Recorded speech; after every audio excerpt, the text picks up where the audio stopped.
ይስጥልን ተመልካቾቻችን ደርዘን ጥያቄዎቻችን ጀምረዋል። የዛሬ ደርዘን ጥያቄያችን እንግዳችን ዮናስ ታደሰ ነው።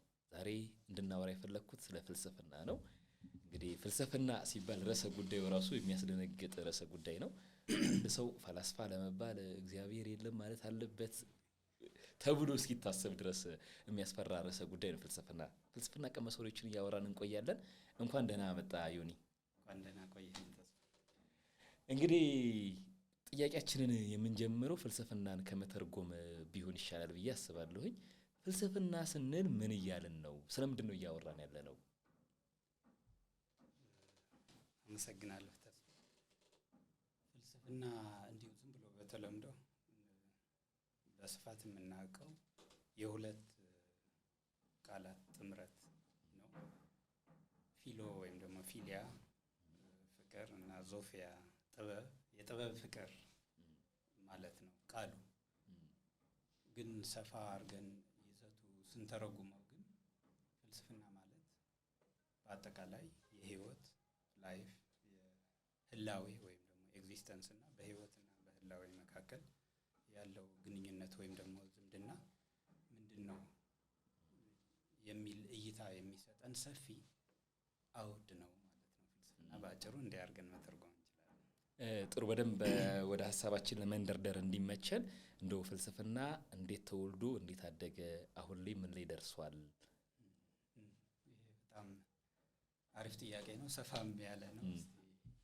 ለማጥበብ እንሞክር።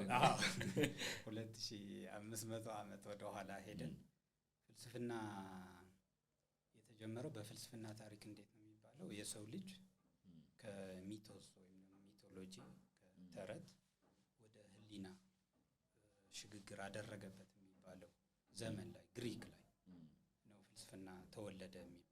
የሰው ልጅ ነገሮችን ሲያብራራ ኤክስፕሌን ሲያደርግ ከሱ ውጪ በሆኑ ነገሮች ለምሳሌ ነጎድጓድ መብረቅ ለምንድን ነው የሚፈጠረው? የነጎድጓድ አምላክ። ጎርፍ ለምንድን ነው የሚመጣው? የጎርፍ አምላክ።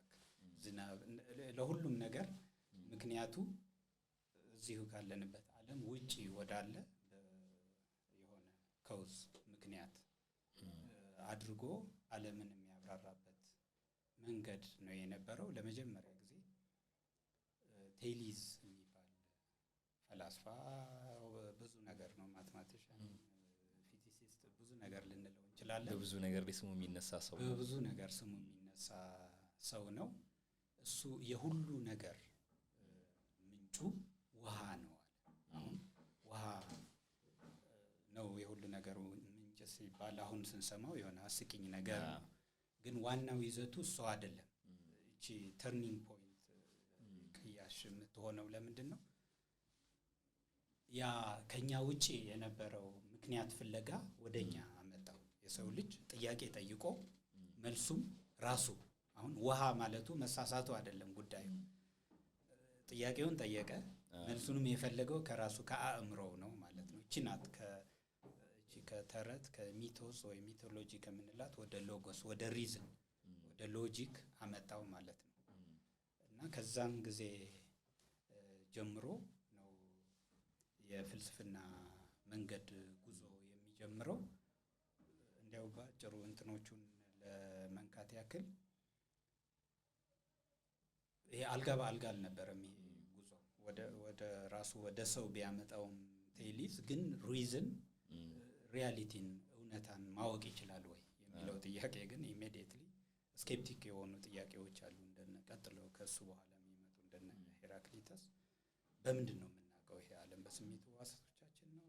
በሪዝን በአመክንያዊ አእምሮ ነው? በእነሱ መካከል ግጭት አለ? በስሜት ሕዋሳቶቻችን የምንገነዘበው የሆነ ሌላ ዓለም አለ?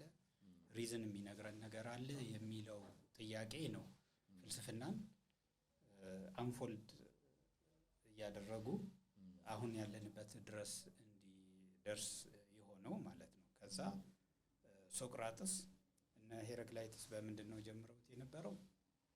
ስለ ኮዝሞስ አጠቃላይ ይሄ ዓለም ምንድነው ምንጩ ምንድነው ምክንያቱ ነው የነበረው። ሶቅራጥስ ወደ ሰው አመጣው ማለት ነው።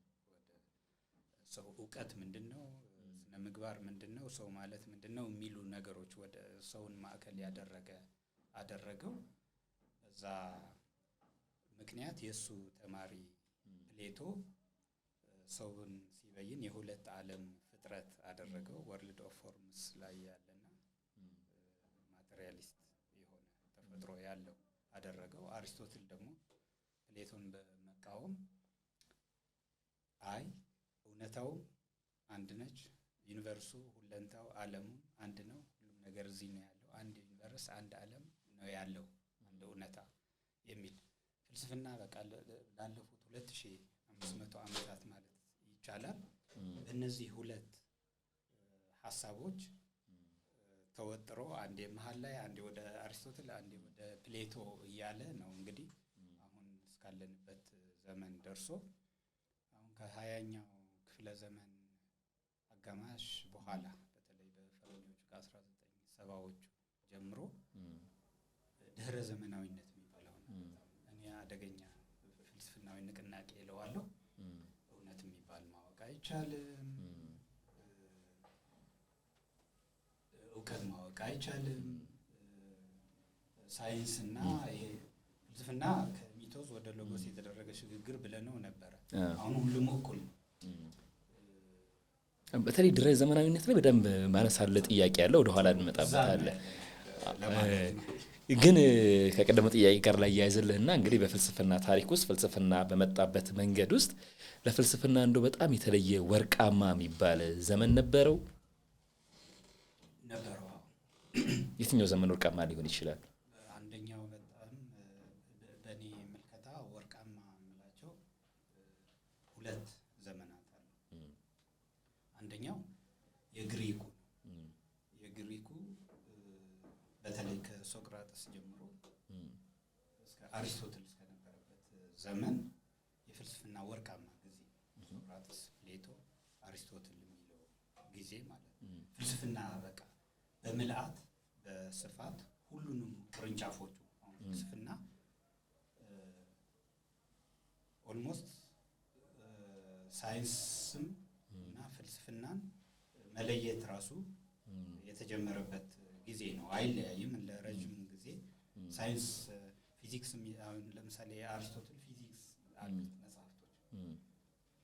ለምሳሌ ሜታፊዚክስ የሚል ሀሳብ የመጣው ፊዚክስ የሚለው ሀሳብ ከጻፈበት ቀጥሎ ያለው ለማለት ነው። ቢዮንድ ለማለት ነበረ ሀሳብ ሜታፊዚክስ የሚለው የፍልስፍና ቤዚክ ቅርንጫፍ ማለት ነው።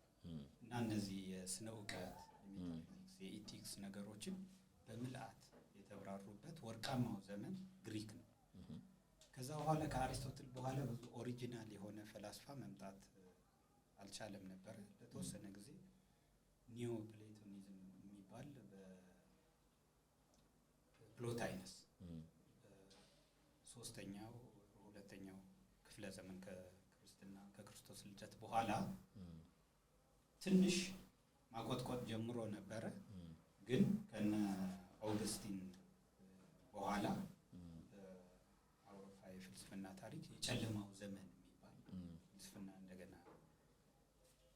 ሀገራችን በሰማይ ነው የሚል ምድር ላይ መፈላሰፍ ሳይንስ ቴክኖሎጂ የሚባል ነገር ጠፍቶ ኦልሞስት ለ10 ክፍለ ዘመናት ያክል ጠፍቶ ቆይቶ ህዳሴ ዘመን ሪኔሳንስ አብሮሆት የመጣበት ሁለተኛው የፍልስፍና ወርቃማ ዘመን።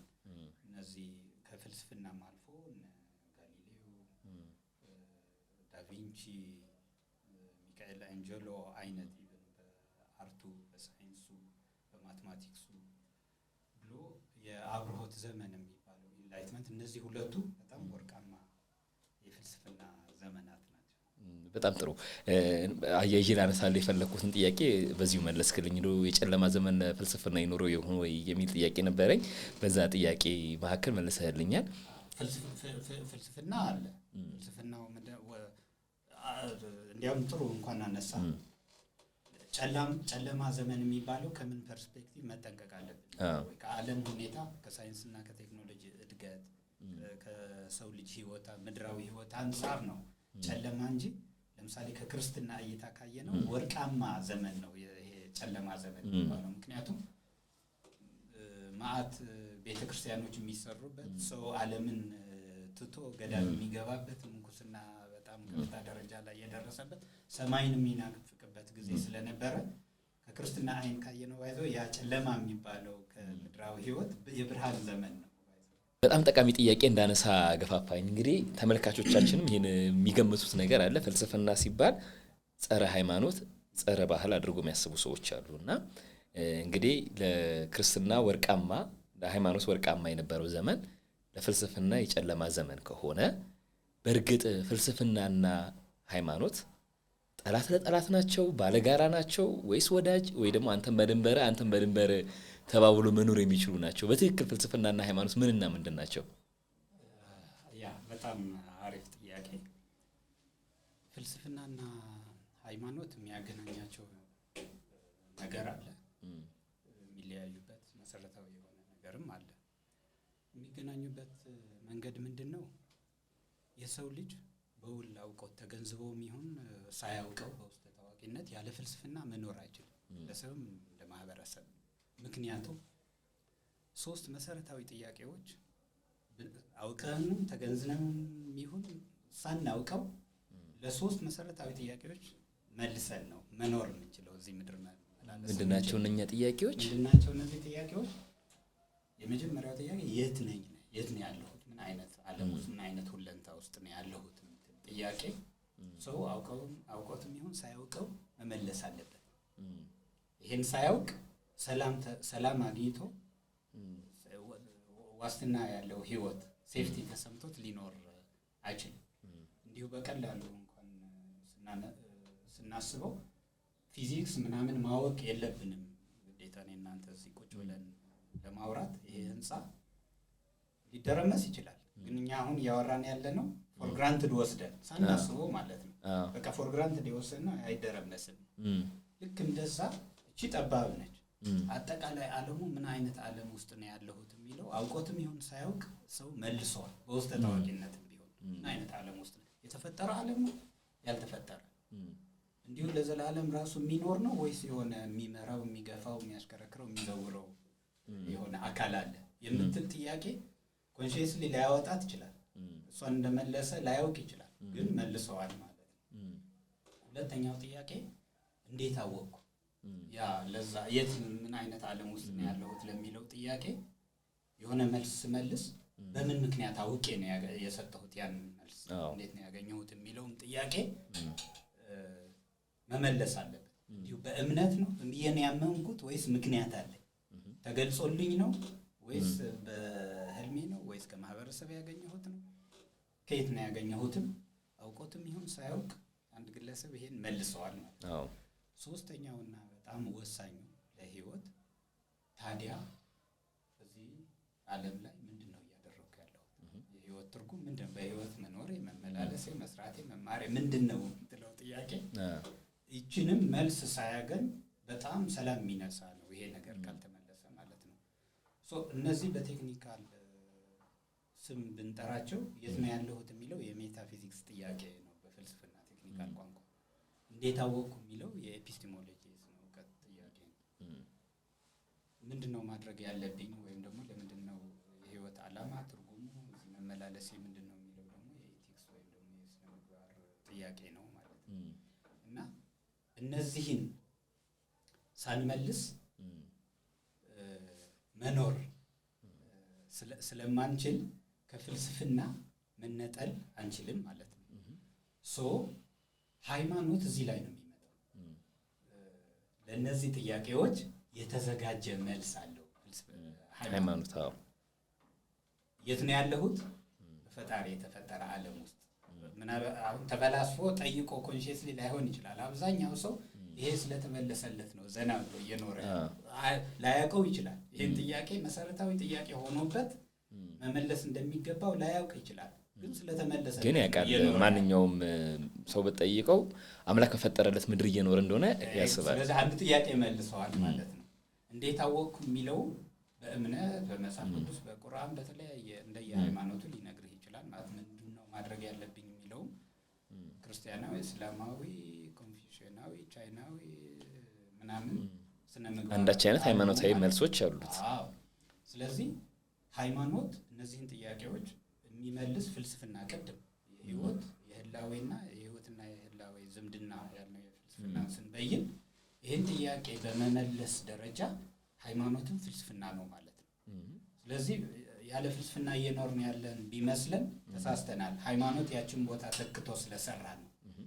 ስለዚህ ሃይማኖትና ፍልስፍና ልዩነቱ ምንድነው? ሃይማኖት ልክ አይሆን ተዘጋጅቶ የተቀመጠ ጃኬት ልበሰው ተብዬ የምለብሰው ነው ማለት ነው። ልክ የሚሆን አይሆን መጠየቅ አልችልም።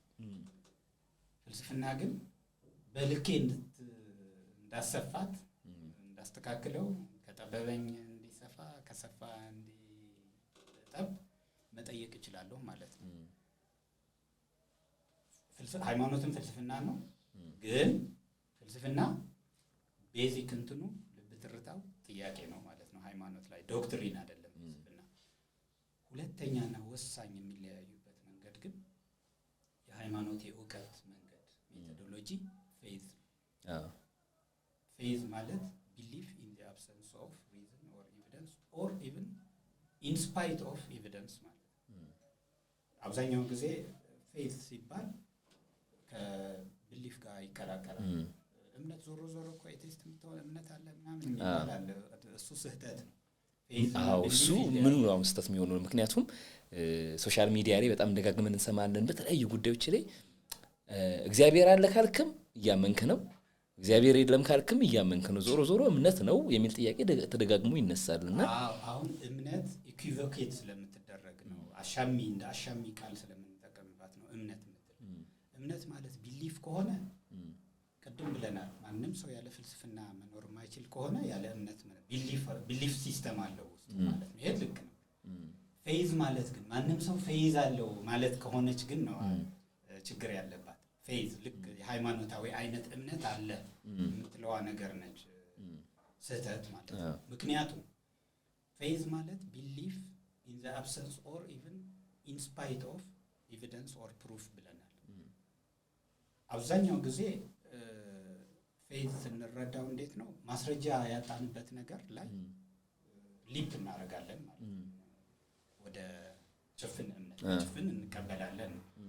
አንዳንዴ ግን ኢቭን ተቃራኒ ማስረጃዎቹ በሙሉ ከሎጂክ ከሪዝን ጋር የሚጣረሱ ሆነው እያለ ተሻግረን እናምናለን ማለት ነው። ከዚህ ሴንስ ከተነሳ ነው ሁሉም ሰው እምነት አለው የሚለው ስህተት የሚሆነው። ለምሳሌ የሰው ልጅ ከሞተ በኋላ ይነሳል፣ ትንሣኤ ሙታን የሚባል ነገር ወይም ደግሞ የፈጣሪ ስላሴነት ወይም ደግሞ አላህነት፣ እነዚህ በሪዝን በፕሩፍ በፍጹም ማንደርስባቸው ናቸው። እንዲያው ሎጂክ ሪዝን ኦብዘርቬሽን ማንኛውም ነገር የእሱ ተቃራኒ እየነገረን እያለ ሰው ሞቶ ይነሳል ብለን ሊፕ እንድናደርግ ይቺ የፌዝ መንገድ መጠቀም አለብን ማለት ነው። ለዚህ ነው ሁሉም ሰው እምነት አለው ማለት ሁሉም ሰው ፌዝ አለው ማለት ከሆነ ስህተት ነው። ቢሊፍ ከሆነ ግን የስ ሳይንስም ቢሊፍ ሲስተም ነው፣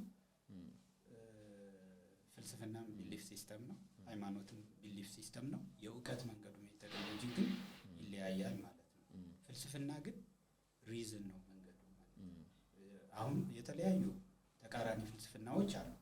ሁሉም የሚታረቁበት የሚያስታርቃቸው መንገድ ምንድን ነው? ዳኛቸው ሪዝን ነው፣ አመክንያዊ አእምሮ ነው። የፈለገው ሀሳብ ሊይዝ ይችላል ፕሌቶ፣ የፈለገው አይነት ሀሳብ ሊይዝ ይችላል አሪስቶትል። ከየት አመጣኸው ለሚለው በምክንያት ማስረዳት መቻል አለበት። እቺ እስከ ተቀበልን ድረስ የተለያየ አይነት ቢሊፍ ሲስተም ብንይዝ ችግር የለውም ማለት ነው። እና እዚህ ላይ ነው ያለው ከሃይማኖት ጋር በተያያዘ መለሰላውኝ ወደ ኋላ። ግን ቀደም ሲል ስታነሳ ምን አልከኝ? ጥያቄ የፍልስፍና የልብ ምት ነው የሚል አገላለጽ ተጠቅመ ነበረ። እንግዲህ ጥያቄ ደግሞ አያልቅም። አንድ ጥያቄ ጠየቀ፣ ለዛ ጥያቄ መልስ ስታገኝ ምናልባት መልሱ ደግሞ ሌላ ጥያቄ ይዞ ሊመጣ ይችላል። ስለዚህ መጠየቅ ነውና ዝም ብሎ መጠየቅ ህይወትን አሰልቻ አያደርጋትም ወይ? ፍልስፍና በጣም ከጥያቄ ጋር የተያያዘ ነገር ከሆነ መጠየቅ ከዛ መጠየቅ ምናልባት ህይወትን በሆነ መንገድ አሰልቺ ሊያደርገው አይችልም ወይ ደግሞ ደረቅ ነገር አያደርገውም ወይ? ይችላል። እንዲያውም አብዛኛውን ጊዜ ፍልስፍና ሲባል ኔጌቲቭ ኮኖቴሽን ወይም ደግሞ በአሉታዊ መንገድ እንዲታይ ከሚያደርገው ነገር በቃ ፍልስፍና ሲባል ዝም ብሎ ዝሩ የሆነ እንትን የሌለው አውድ የሌለው ፍሬም ያልተደረጉ ጥያቄዎችን ማዝነብና በጥያቄ ውስጥ መኖር የሚመስል ነገር አለው። ግን ቅድም እንዳልነው ፋንዳሜንታል መሰረታዊ የሚባሉ ጥያቄዎች ነው የሚጠይቀው። የሁሉም ጥያቄዎች ቁንጮ ማለት ነው። እና ለጥያቄዎች በር ይከፍታል። በእርግጥ ለምሳሌ ዓለም ስለ ህላዌ ብለናል። ከዛ ህላዌን እንዴት እንረዳው የሚል ጥያቄ ስለፈጠረ ነው የተለያዩ አይነት የሳይንስ ዘርፎችም የሃይማኖት ዘርፎችም ያሉት ማለት ነው። ሃይማኖት ሴክቶችም እና ዝም ብሎ ጥያቄ ከሆነ ያሰለቻል። መሰረታዊ የሚባሉ ቆጥረን ራሱ ቅድመ ያነሳናቸው 3 ጥያቄዎች ማለት ነው። በቃ የለም በእነዚህ ስር ማለት ጥያቄ አለ። ግን መሰረታዊ አሁን ሌላ ዘርፍ ነው የሚመልሰው ሌሎቹ ጥያቄ ለእነሱ በር ይከፍታል ማለት ነው። እነዛ 3 ጥያቄዎች ግን ቀላል አይደሉም ለመመለስ። ለዛ ነው ጥያቄ ምናልባትም እድሜ ዘመንንም ሊፈልግ ይችላል መልሳችሁ። ሶቅራጥስ እኔ የማውቀው አለማወቄን ነው የሚልበት ምክንያት እነዚህ ቀላል ይመስላሉ። 3 ጥያቄ ናቸው በቁጥር ግን እንደዚህ አይነት ጥያቄዎች ለመመለስ የነገሮችን ባህሪያት ኔቸር መመርመር ስለሚጠይቅ እሱ ደግሞ በቀላሉ የምናውቀው ነገር ስላልሆነ ወደ ሌላ ጥያቄ ይመራናል ማለት ነው። እና ቤዚክ መሰረታዊ የሚባሉ ጥያቄዎች ስለምንጠይቅ አሰልቺ ከመሆን ይልቅ እንዲያውም በጣም እንዲያውም ማወቅ አለብኝ መመርመር አለብኝ እንድትልና ጉጉት የሚፈጥር ነው የሚሆነው ብዬ ነው የማስበው።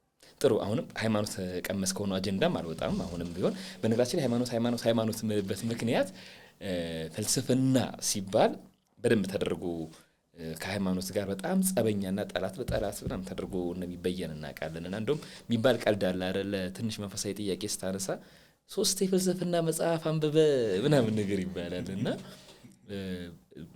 በሆነ አይነት መንገድ ሃይማኖትንና ፍልስፍናን በጣም ተጻራሪ አድርጎ የማሰብ ነገር አለ። አሁን ዳኝነቱ ለተመልካቾች እንተውና ግን አንድ ልጠይቅ የምፈልገው ጥያቄ አንድ ሰው ፈላስፋ ለመሆን ወይም ፈላስፋ መሆን ባይጠበቅበትም በፍልስፍና ለመመሰጥ በፍልስፍና ለመሳብ እግዚአብሔር ላይ ወይ አላህ ላይ አምላኩ ላይ ማመጽ ይኖርበታል ወይ? አሁን ፍልስፍና እያወራን ስለሆነ በቃ አንድ ሰው መፈላሰፍ ጀምሬያለሁ ካለ መሰረታዊ ጥያቄዎች ላይ ነው መጀመር ያለበት ብለናል። አዎ መሰረታዊ ጥያቄዎቹ ደግሞ ምን ላይ ነው የሚጀምሩት? የት ነው ያለሁት ነው እንጂ ያለበትን አውቀህ ከጀመርክ ፍልስፍና አይደለም። ስለዚህ አምላክ ሲባል ምንድን ነው ብለው ነው ፍልስፍና የሚጀምሩ። በቃ ፍርሃት የለም ባይዘ ኢቭን ተቀብለው የቆየው ነገር እነ ቴይሊዝ እኮ የሚያዩትን ነገር እየኖሩበት ያለውን ዓለም ባህል ምናምን ስለማያውቁ አይደለም። ፈላስፎች ስቱፒድ ሆነው አይደለም ጥያቄ የሚጠይቁ ግን ለማስረገጥ የቆሙበትን መሰረት ለማስረገጥ የት ማረፍ እችላለሁ? ከየት ነው መነሻዬ? በቃ የማልጠራጠረው እውቀት መነሻ እውቀት ምንድን ነው ከሚል ነው መጀመር ያለበት። ስለዚህ ፈጣሪ የሚለው ፈጣሪ ምንድን ነው የሚለውንም ለመጠየቅ መፍራት የለበትም ማለት ነው። ከፈራ ፍልስፍና ገና አልነካውም ማለት ነው። ፈጣሪ ምንድን ነው የሚል ነገር ምን ማለቴ ነው የሚል ነገር አስፈሪ ጥያቄ አይሆንም በፍልስፍና ማለት ነው። ስለዚህ አንድ ሰው መፈላሰፍ ካለበት እንደ ትልልቆቹ እንደ አሪስቶትል ምናምን መሆን አይደለም። መፈላሰፍ ማለት እነዚህን ጥያቄዎች መጠየቅ ነው። ፈላስፋ የሚያሰኘን ለእነዚህ ጥያቄዎች ሰፊ የሆነ መልስ አለኝ፣ ሲስተማቲካሊ የተቀናጀ እውቀት መልስ አዘጋጅቻለሁ ያሉት ፈላስፎች እንላቸዋለን። በመፈላሰፍ ደረጃ ግን እነዛን መሰረታዊ ጥያቄዎች ከጠየቅን እየተፈላሰፍን ነው ማለት ነው። ስንፈላሰፍ ደግሞ ፈጣሪ ካለ ግን ፈጣሪ ማለት ምን ማለት ነው የሚለው ጥያቄ ልክ ይሄ ኮዝሞስ ሁለንታ ዩኒቨርስ ምን ማለቴ ነው ዩኒቨርስ ስል ብዬ ከጠየቁት ጋር በምንም መንገድ የሚያስቀይም ምናምን መሆን የለበትም ፈጣሪም ካለ ማለት ነው። ስለዚህ ካለ ችግር የለውም። አሁን ተመልካቾቻችን ካለ ማለት ምን ፈልገህ ነው ለትርጉም ተጋላጭ አለ ብለን አሁን ዩኒቨርስ ለምሳሌ ዩኒቨርስ ሁለንታ የኖርኩበት ነው ብለን ግን ምንድነው ይሄ ዩኒቨርስ እያልን ነው አይደል? ኔቸሩን ለማወቅ ምንድነው ተፈጥሮ ማለት እኩል መሆን አለበት ባይ ነኝ። እንደዚህ ልክ ዩኒቨርስ ይቀየመኛል ብዬ እንደማላስበው ሁሉ እኔ ተመራማሪው እንደዚህ አይነት ጥያቄ እንዳላነሳ ከኔ በላይ አእምሮ ያለው ፈጣሪ ይቀየመኛል ማለት ሞኝነት ነው ማለት ነው። አዎ ጥሩ ነገሩ የሚሆነው አሁን ለተመልካች ጥያቄ እያመኑ መፈላሰፍ እየተፈላሰፉ ማመን ምን ያህል አብሮ መሄድ ይችላሉ? በጣም ሃይማኖት ላይ በጣም ትኩረት አደረኩ መሰለኝ። ምንድነው ምክንያት የመሰለ ፍልስፍናና ሃይማኖት በተመለከተ በጣም ጫፍና ጫፍ የቆሙ ከዛ ደግሞ የኛ ሀገር የአማኝ ሀገር ነው ይባላል። አማኝ የመሪ አማኝ ሀገር ነው ወይ ለሚለው የራሳችን ግምገማ እንደተጠበቀ ሆኖ ግን ስለዚህ አማኝ ሀገር ከሆነ ደግሞ ታዲያ መፈላሰፍ አለብን ወይ የሚል ደግሞ በደንብ ሲሪየስ ጥያቄ ስለሚያስነሳ ነው በጣም ደጋግሜ እሱ ጉዳይ ላይ ያነሳሁት። ሌላ ለምሳሌ የምፈልገው ጥያቄ እንግዲህ አንድ ነገር ከፋይዳ አንፃር ደግሞ መገምገም መቻል አለበት አይደለ? ፍልስፍና በእርግጥ ቀደም ሲል ያነሳው ጥያቄ ያነሳቸው ነጥቦች በደንብ አድርጎ ያንደረድሩናል። ለአንድ አሁን ለማህበረሰብ እንደ ማህበረሰብ ከዛ ውጪ ደግሞ ለግለሰብ ኤግዛክትሊ ምንድነው ፋይዳው? አንድ ሰው በፍልስፍና ለመሳብ ስለ ፍልስፍና ለማድመጥ ስለ ፍልስፍና ለማንበብ ከግል ህይወቴ ጋር ምን ፋይዳ አለው? ማህበረሰብም ለምሳሌ ስለ ፍልስፍና ሲወራ ስለ ፍልስፍና ፕሮግራም ተመለከቱ ከዛስ በትክክል ፋይዳ አለው ወይ? የሚጨበጥ በግለሰብ ህይወት ላይ የሚተረጎም 1 2 3 ምን ነው አይነት ፋይዳ አለው ወይ ዝም ብሎ እንደው ደስ ስለሚል ማውራት ነው የምናወራው? ያ ጥሩ ጥያቄ ነው። ተያያዥነት አለው መጀመሪያ ካነሳነው ጋር በግለሰብ ደረጃ ቅድም እንዳነሳ ነው እነዛ መሰረታዊ 3 ጥያቄዎች ወደንም ጠላንም ጠይቀን መመለስ ያለብን ጥያቄዎች ስለሆኑ ያለ ፍልስፍና መኖር ስለማንችል ፍልስፍና ወሳኝ ሆኗል። ኦሬዲ በግለሰብ ደረጃ ስናየው ማለት ነው። ኦሬዲ ተመልሶልኝ የለም ወይ ላለ ሰው ፍልስፍና አያስፈልገውም። ይሄ ግን ለምሳሌ በካንት አነጋገር ኢማኑኤል ካንት ኢንላይትመንት ዋት ኢዝ ኢንላይትመንት አብርሆት ምንድነው የምትላጀት ጽሁፍ አለችው። በእሱ አገላለጽ ወደ ብርሃን አልተሸጋገረም እንደዚህ አይነት ሰው። ምክንያቱም ማንኛውም ጥያቄ ለመመለስ ከሱ ውጪ ያለ ሌላ አካል ላይ ብቻ ሳይሆን ምናልባትም እንደሱ አይነት ፍጡር ተመርኩዞ ሊሆን ይችላል እየመለሰ ያለው። በኢማኑኤል ካንት አነጋገር ፓስተሩ ያውቅልኛል፣ ቄሱ ያውቅልኛል፣ ሼኩ ያውቅልኛል፣ መጽሐፍ ቅዱስ ያውቅልኛል፣ ቁርአን ያውቅልኛል ብሎ ጥሎታል ማለት ነው። ይሄን ለመጣል የፈለገ በቃ አንድ ሰው መፈላሰፍ ያለበት ልቡ የሚያርፍለት ከሆነ ከሱ ውጪ ላሉ እንደሱ አይነት ሰዎች አምኖ ማለት ነው ወይ ደግሞ በፌዝ ሊፕ አድርጎ በምንድነው ማረጋግጠው? አሪስቶትል ስለሆነ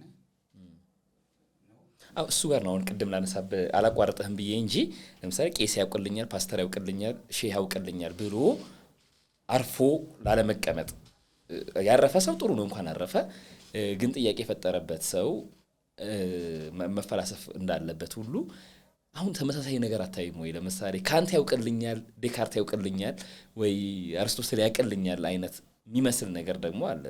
በቃ ቄሱ ስላለ አምኜ እቀበላለሁኝ እንደሚለው ዴካርት ስላለ አምኜ ከተቀበልኩኝ ወይ የፓስተሩን ንግግር እንደወረደ መቀበልና የኢማኑኤል ካንት ንግግር እንደወረደ መቀበል አሁን እንዴት ነው የሃይማኖት አባት መቀየር የሚመስል ነገር ደግሞ አለ። አሁን እሱ ጋር ነው ተመሳሳይ ባይ ዘ ዌይ ቄሱ ያውቅልኛል ማለትና አሪስቶትል ያውቅልኛል ማለት ተመሳሳይ። እኔ ምንም ጥረት ለመረዳት ትምህርት ማለት ፎርዛት ማተር እሱ ነው የነበር የነገርከኝን መቀበል ሳይሆን አንተ እዛ መደምደሚያ ላይ እንድትደርስ ያደረጉ መነሻ ምክንያቶችና ሪዝኒንጎች መከራከሪያዎች ትሬስ አድርጌ መረዳት መቻል ነው መሆን የነበረበት። በቃ ተስፋ ስላለው ብዬ ብዬ ኦቶሪቲ ስልጣኑን ላንተ ሰጥቼ እንቀበል ከሆነ ፓስተር ሆነ ቄስ ሆነ ሼክ ሆነ ዋትኤቨር ያው ፈላስፋ ሆነ ማለት ነው። እንዲህ የሚኖር ሰው በሃይማኖት እየኖረ ነው። ለምሳሌ ኒቼ ሶሻሊዝም እንደ ሃይማኖት ነው የሚያየው።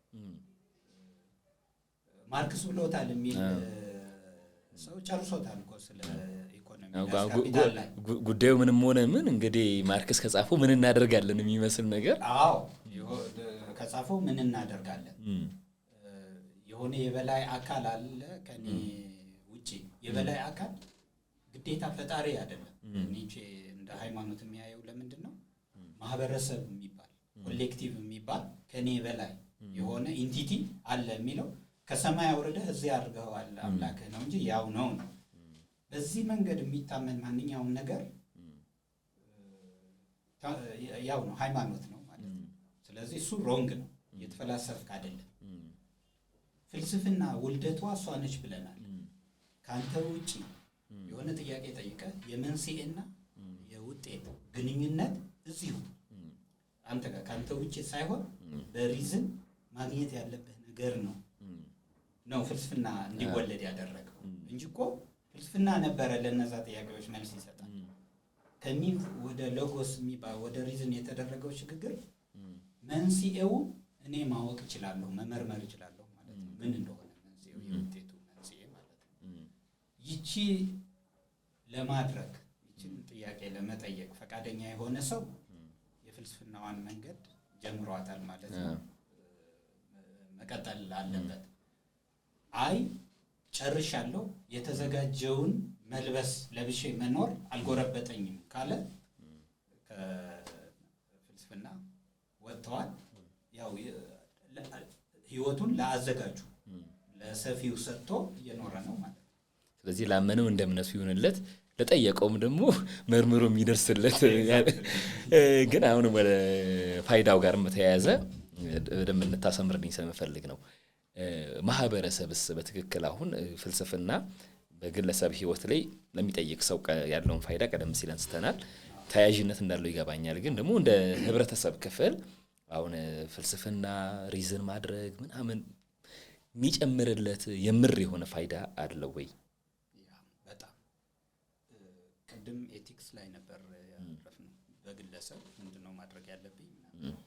ከዛ እንደ ማህበረሰብ ሰው ብቻውን በሆነ ደሴት ምናምን አይደለም የሚኖረው። ማህበራዊ እንስሳ ነው ይለዋል አሪስቶትል። በማህበር ስንኖር በማህበረሰብ ደረጃ ስንኖር ምን አይነት ማህበረሰባዊ ውቅር ነው የሚያስፈልገን?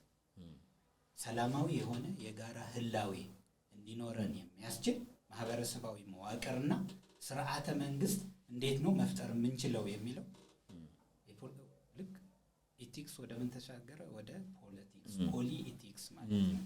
ኦኬ ወደዛ ተሻገርን። እቺ የፍልስፍናዊ ጥያቄ መሰረታዊ ጥያቄ ነው።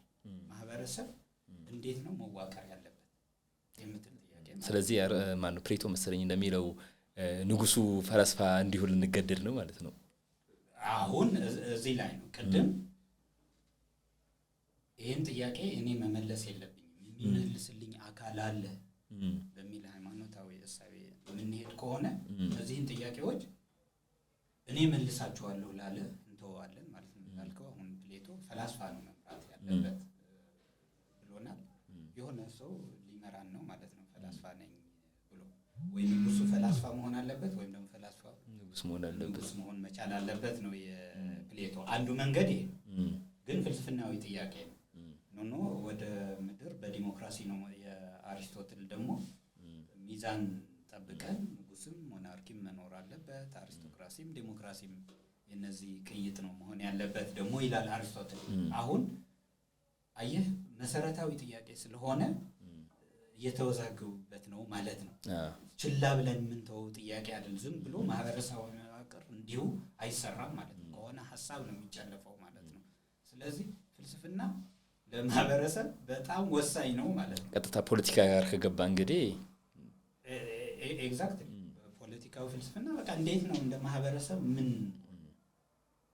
ማህበረሰባዊ ውቅር ሰላማዊ የጋራ ህላዌ እንዲኖረን ብሎ መጠየቅ አለበት። አንድ ማህበረሰብ እንዴት ነው መኖር ማግኘት አለበት።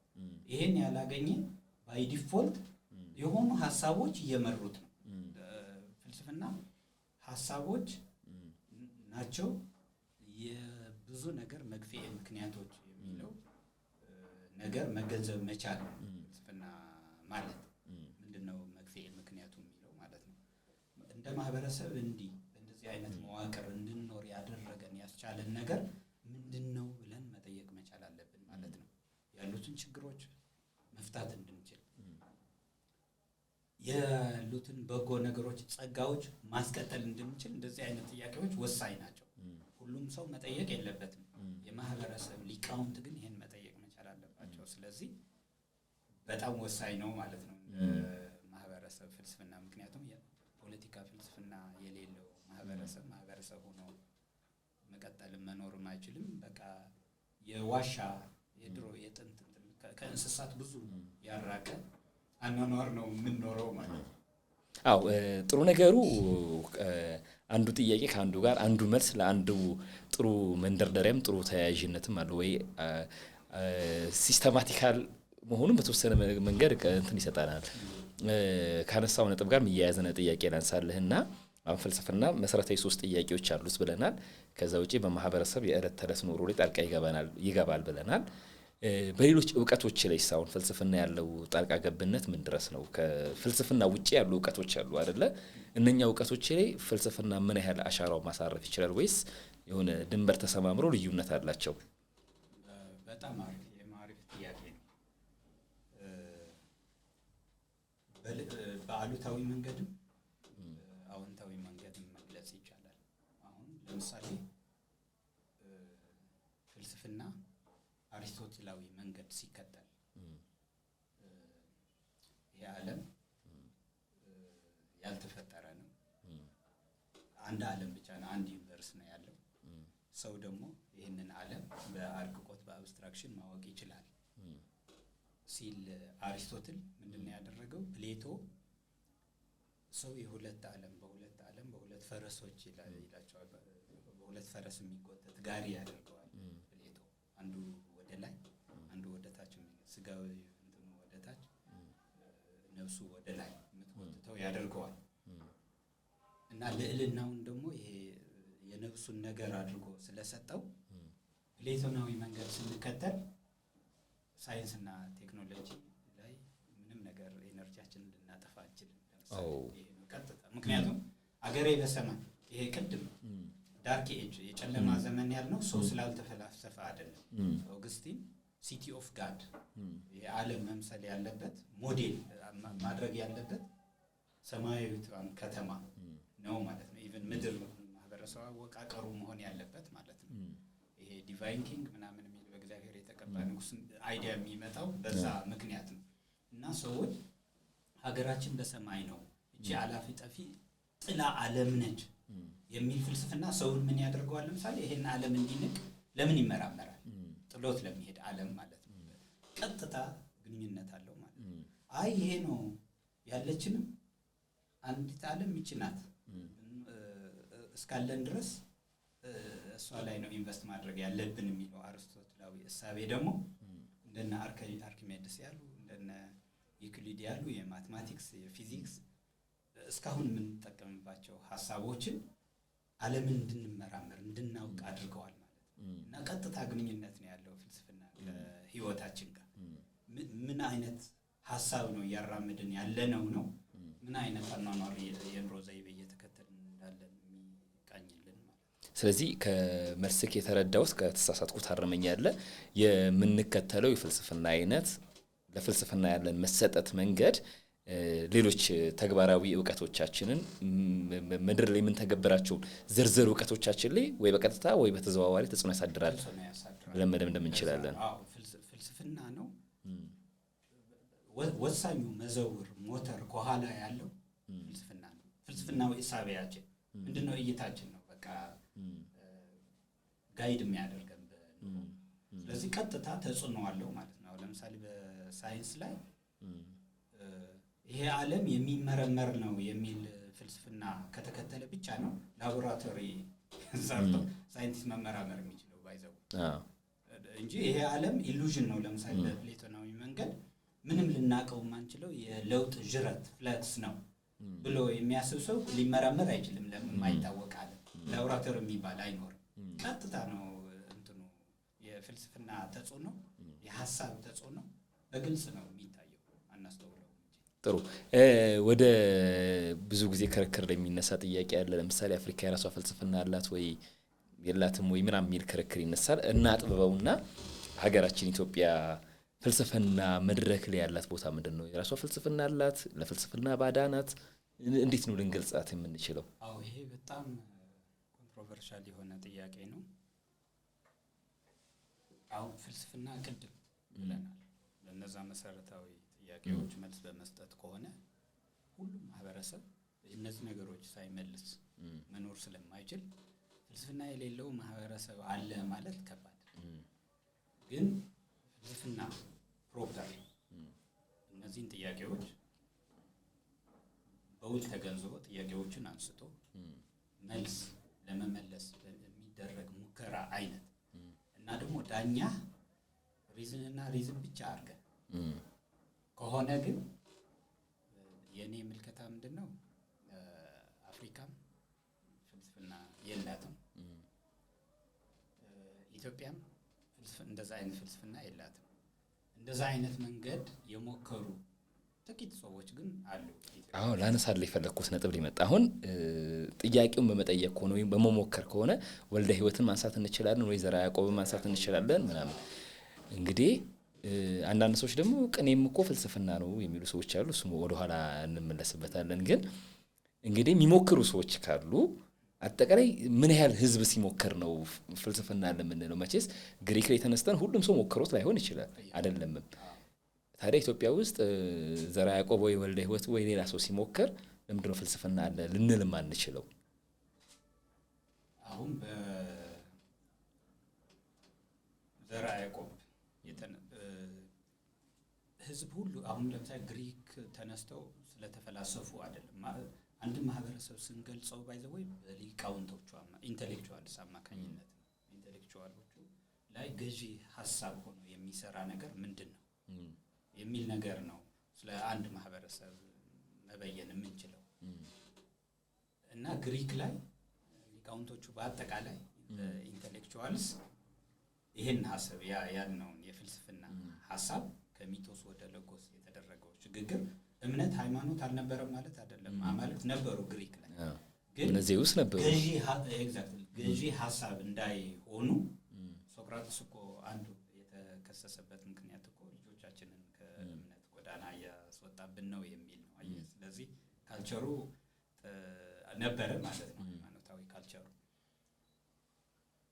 ግን መገለጫው ገዢ ሐሳብ ዶሚናንት ሆኖ ገዢ ሐሳብ ሆኖ ማን ነው የበላይነት ያለው የሚለው በዛ መልክ ነው አንድ ማህበረሰብ ምን አይነት ሐሳብ ነው እየተከተለ ያለው የምንለው። ስለዚህ ኢትዮጵያ ገዢ ሐሳብ እምነት ነው አመክንዮ ነው? ቀላል ነው ጥያቄው። ባይዘው ፍልስፍና ነው ገዢ ሐሳብ ወይስ እምነት ሃይማኖት ብለን ለመጠየቅ ቀላል ለማግኘት ዶሚናንት ገዢ ሐሳቡ ፌዝ ነው፣ ቅድሚያ ለእምነት ነው የሚሰጠው። ስለዚህ ለፍልስፍና የለም ማለት አይደለም፣ ግን ገዢ ዶሚናንት ቦታ ስላልያዘ ለፍልስፍና ተቀዳሚ ቦታ አትሰጥም ማለት እንችላለን ኢትዮጵያ ማለት ነው። ግን እነዚህ አንዳንድ ለምሳሌ አንድ ነው እንዲያውም በትክክል ፍልስፍና ማንሳት የምንችለው ዘርዓ ያዕቆብና የእሱ ደቀ መዝሙር ወልደ ሕይወት ማለት ነው። ከዛ እሱ ተነሳ፣ ተከታይ አላገኘ። እንዲያውም ዘርዓ ያዕቆብ ወልደ ሕይወትን የመሰለ ተማሪ ባያገኝ ኖሮ ኢቭን የዘርዓ ያዕቆብን ሐሳብ ራሱ ማግኘት አንችልም ነበር። ግን እዚህ ጋር አሁን እኔ ምን አይነት ስጋት አለኝ መሰለ? እንዳጋጣሚ ብሩህ ዓለምነ የሰራው የዘርዓ ያዕቆብ ሀተታ ዘርዓ ያዕቆብ ላይ አንድ በጣም እንድጠይቅ ያደረገኝ ይሄ ነገር ብዬ እንዳስብ ያደረገኝ ነገር ነበር። ለምሳሌ ኢንፍራንስ አካባቢ ነው አይደለ? እዛ አካባቢ ላይ የሆነ አሻራ ምንድነው ያልኖረው የዘርዓ ያዕቆብ ሐሳቦቹ ምናምን የሚል ነገር ሲያነሳ እኔ ወደ አእምሮ የመጣው ምንድነው እኛ ሀገር ላይ ያለው የጽሁፍ ባህል በጣም ዝቅተኛ ነው። ወልደ ሕይወት ለምሳሌ ባይጽፍ ኖሮ ዘርዓ ያዕቆብን ላናውቀው እንችል ነበር ምናልባት። እና ምናልባት ተከታዮችን አፍርቶ ሳይጻፍ ቀርቶ ቢሆንስ? ሊሆን ይችላል። ተከታዮቹም ኢትዮጵያ ውስጥ ዳብሮ በነበረው የጽሁፍ ካልቸር በእርግጥ ዘርዓ ያዕቆብ የነበሩበት ዘመን ከአፄ ዘርዓ ያዕቆብ በኋላ ከአፄ ዘርዓ ያዕቆብ ጀምሮ ደግሞ ብታይ የሊትሬቸር እያደገ በጣም ያደገበት ዘመን ስለሆነ ተከታይ አግኝተው ከዛ ያለ መጻፍ እድል ምናልባት እንትን ልንል እንችላለን። ከዛ በኋላ ግን ተከታይ አግኝተው የሚቀበሉ ልክ እንደ ወልደ ሕይወት አሁን ዘርዓ ያዕቆብ ሀሳቡን አግኝቶ ግን አውጥቶ ለመጻፍ ፈርቶ ደብቆት ነበር። ወልደ ሕይወት ነው አውጥቶ የጻፈልን። እንዲህ አይነት ካልቸር ወልደ ሕይወት ጀምሮ እያለ የስነ ጽሁፍ ካልቸሩ በጣም ያደገበት ጊዜ ላይ ተከታይ አግኝቶ ሳይጻፍ ቀርቶ ለማለት ትንሽ ያስቸግረኛል እኔ ማለት ነው። ግን እንደዛ በእርግጥ እኔም እንትን አይደለም እርግጠኛ ነገር ሳይሆን ምናልባት እንዲህ ቢሆንስ የሚል እንትን እንጂ እርግጠኛ ሆኖ መናገር አይቻልም። ተከታይ አግኝቶ አልጻፈም የኔን አቋም የሚደግፍ እርግጠኛ እንትን ማስረጃ የለኝም። በእርግጥ እኔም ኤግዛክትሊ ግን ከዛም በኋላ ታየው ማለት ነው ይሄ የዘርዓ ያዕቆብ ፍልስፍና በጣም ይቃረናል። ፍልስፍናዊ መንገድ ዳኛው አመክንዮ አእምሮ ሪዝን ስለሚያደርግ ከቤተ ክርስቲያን ጋር በጣም ይቃረናል እና ሳፕረስ ተደርገዋል ነው የኔ ሞር ሴንስ የሚሰጠኝ። እኔ ተደፍትተዋል ይሄ ሀሳብ በቃ እሱን የሚያምኑ የሚከተሉ ሰዎች ይኖሩ ይሆናል እንዳይጽፉ ግን በጣም የሚያስወግዝ ነገር ስለሆነ ምክንያቱም በቃ ለመንፈሳዊው ለዓለማዊው እውቀት ህይወት ሪዝን በቂ ነው የዘርዓ ያዕቆብ ሀሳብ። በእምነት ምናምን አይደለም የሚለው ይሄ ራሱ የፈጠረው ህሊና ፈጣሪ በጎ ነው። እሱ ሁሉንም ነገር መንፈሳዊውም ዓለማዊውም ነገር ማወቅ መረዳት መኖር በሱ መኖር እንችላለን። ስለሆነ የቤተ ክርስቲያንን መንገድ ስለሚቃረን ተደፍጥጦ የቀረ የሚለው ሞር ስሜት ይሰጠኛል እኔ ማለት ነው። ግን እዚሁ መቼም ዝም ብሎ ዘርዓ ያዕቆብ ከሰማይ ዱብ ሊል አይችልም።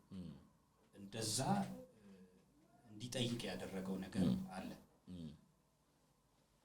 ስለዚህ የኢትዮጵያ ፍልስፍና ማለት እንችላለን። ፍልስፍና በጥያቄ ነው የሚጀምረው ብለናል አይደለም? ልክ ግሪክ ካልቸር ዝም ብሎ ከሰማይ አይደለም የመጣው።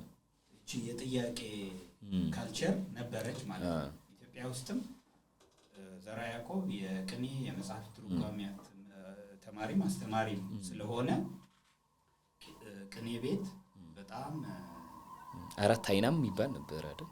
አዎ አራት አይና ማለት እነዚህ የመጽሐፍት ጉባኤያት፣ ዜማ፣ ብሉያት፣ ሐዲሳት እነዚህን አጠቃላይ አራት እንትኖችን ያወቀ የተመራመረ የጨረሰ ነው። አራት ዘርፎች አሉ። አራት አይና ባለሙያ አስችለው ማለት ነው። እዛ ላይ ጥያቄዎች አሉ። አሁን በቅኔ ብዙ እንትኖች እንዲያውም ማነው ገጣሚው ኤፍሬም ስዩም ተዋናይ የብሉይ ቅኔያት የሚል እዛ ላይ እንዳደረገው የሚሞግቱ ቅኔዎች አሉ። ኃይለኛ ከባድ ጥያቄዎች የሚያነሱ ማለት ቅኔ እንደዚህ አይነት ባህሪ ያለው አቀደማ ወደ ኋላ መለስባለሁ ያልኩት እሱ ነው። ለምሳሌ የኛ ሀገር እኮ ቅኔም የፍልስፍና መልክ አለው። ስለዚህ ፍልስፍና የለንም ማለት እንደውም አንዳንዶቹ ወስደውት ለሀገርም ስሜት የማጣት እንትን እንጂ የኛን የሆነ ነገር ስለማናከብር እንጂ እስከሚል የሚደርሱ አሉ። ግን እንደው ቅኔያትም የሆነ የፍልስፍና መደላድል ከፍ ሲልም ለፍልስፍና ማቀራረብ አንችልም? አዎ እሱ የቅድም ኢኩቮኬሽኖች አሉ እና ብሩ ቅኔ ፍልስፍና አይደለም ብለን ጽፈናል። ፍልስፍናዊ ይዘት ሊነሳበት ይችላል። በዛ መልክ ከሆነ ሊትሬቸርም ፍልስፍና ነው፣ ሙዚቃም ፍልስፍና፣ ግጥም፣ ሁሉም ነገር ፍልስፍና። ምክንያቱም ፍልስፍናዊ ሀሳብ ፍልስፍናዊ ይዘት በተለያየ በፊልምም በምናምንም ማንሳት ይቻላል። ፍልስፍና እንዲባል ግን ቅድም ያልነው ነገር አለ። የሜታፊዚክስ ጥያቄ ሜታፊዚክስ ብሎ በዛ የስነ እውቀት እንጂ ሚዲየም ነው ቅኔ ማለት ልክ እንደ ግጥም እንደ ሙዚቃ የሆኑ እውቀቶችን የምናስተላልፍበት ሚዲየም እንጂ ራሱ ዲሲፕሊኑ አይደለም። እና ቅኔ ፍልስፍና ነው ማለት ስለዚህ ሙዚቃም ፍልስፍና ነው ብዬ ከራከር ነው ማለት ቴዲ አፍሮ የሆነ ፍልስፍናዊ ይዘት ያለው ነገር የዘፈነውን አምጥቼ ስለ ሙዚቃ ፍልስፍና ነው እንደማልለው ሁሉ የሆነ ባለቅኔ ፍልስፍናዊ ይዘት ያለው ነገር በቅኔው ስላስተላለፈ ቅኔ ፍልስፍና ነው የሚለው ፍልስፍናን አለመረዳት ነው። የፍልስፍና ዲሲፕሊንን አለመረዳት ሳይንቲፊክ የሆኑ ነገሮችን በሆነ በሙዚቃም በምናምንም በግጥምም ብናስተላልፍ ሳይንስ ነው እንደዚህ አድርጌ ነው የማየው እና ቅኔ ፍልስፍና ነው የሚባለው ራሱ አይደል ነው። ቅኔ ፍልስፍናዊ ይዘት የማስተላለፍ ብቃት ግን አለው። በጣም ልክ እንደ ግጥም ማለት ነው አለው። ሊትሬቸርም ልቦለድም አለው። እንደዛ በልቦለድ ፍልስፍና የሚያስተላልፉ አሉ ፈላስፎች። ግን ልቦለድ ማለት ፍልስፍና አይደለም። እንደዛ አድርጌ ነው ያው እግረ መንገድ ስለ የቅኔን ጉዳይ ያነሳሁት መጽሐፋችሁ ላይ ከብሩህ ዓለም ጋር የሰራችሁት መጽሐፍ ላይ ተነስቶ ስለነበረ ሀሳቡ ቢነሳ ጥሩ ነው ብዬ ስላሰብኩኝ ነው። እንግዲህ ኢትዮጵያ አሁን ፍልስፍና በደንብ አድርጎ ከማህበረሰብ ያለውን ፋይዳ በግለሰብ ህይወት ላይ ያለውን ፋይዳ በደንብ አድርገን ቅርጽ የሰጠነው ይመስለኛል። በበቂ ሁኔታ ፍልስፍና የለም ለሚለው በቂ ማብራሪያ የቀረበ ይመስለኛል። ጥያቄ ለምንድን ነው ታዲያ ይሁን ለምሳሌ ከፍልስፍና ማግኘት ያለብንን ነገር እያገኘን እንዳልሆነ መቼስ ግልጽ ነው። እንትማን አድረስ አላረግናት ኢትዮጵያ ይሄ ፍልስፍና አለ። ኦኬ ፍልስፍና አመክንያው አእምሮ ነው ዳኛው ብለን አመክንያው አእምሮ ህሊና ደግሞ ሁሉም ሰው አለው። አሁን ችግር እየተከሰ ይሄ አፍሪካ ፍልስፍና ምናምን እየተነሳ ያለው ለምሳሌ አፍሪካው ሳይንስ ሳይንስ አይነሳ። ለምንድን ነው ከሰራው ልክ አውሮፓዊው አእምሮ ያደረገው እኔም ባለ አእምሮ ስለሆንኩኝ ለኔም ክፍት ስለሆነ ፍልስፍናም እንደዛ ነው። አሪስቶትል ያደረገውን ነገር እዚህ አሪስቶትል የማይበቅልበት ምክንያት የለም። የምዕራባዊ ምስራቃዊ የሚባል ነገር የተዛባ ግንዛቤ አለ እና እጓለ እንዴት ይገልጸዋል ይሄ የአእምሮ ውጤቶች ዘመዳሞች የትም ይብቀሉ ማለት በቃ የአእምሮ ውጤት ከአእምሮ የፈለቀ ነገር የኛ የነሱ ማለት ሰውነትን መካድ እንደዛ አይነት ህሊና አእምሮ የለኝም እኔ። ስለዚህ እነሱ ግን እንደዛ አይነት አእምሮ ስላላቸው እንደዛ አፍልቀዋል። እኔ ደግሞ ሌላ እንደዛ አይነት አእምሮ የለኝም እሱን ሊያፈልቅ የሚችል ሌላ ነው የማፈልቀው እንደማለት ስለሆነ ስህተት መሆኑ ያስቀምጣል ጓለና እሱ ነው እንትን አሁን አፍሪካዊ ፍልስፍና ማለት ቅድም ሜቶዶሎጂ እምነት ላይ ፌዝ ላይ የተከለ አፍሪካዊም ኤሽያዊም ፍልስፍና አለ። ምዕራብ ፍልስፍና ያሰኘው እችን አካሄድ ስለተገዳደረ በሪዝን ነው ሁሉም ነገር መመለስ ያለብን ስላለ ግን በሪዝን የሚመለስ ነገር እኛ እንደማንችለው አድርገን የኛና የነሱ ከፈጠርን ግን አደገኛ ነው ማለት ነው። ነገሩ ክርክሩ በጣም ሲሪየስ ክርክር እንደሆነ ይታወቃል። መቼስ የኢትዮጵያዊ ኬሚስትሪ አለ ወይ የግብጽ ፊዚክስ አለ ወይ ምናምን የሚል ክርክር የለም። ግን የአፍሪካ ፍልስፍና አለ ወይ የለም ምናምን የሚል በጣም ሲሪየስ ክርክር አለ።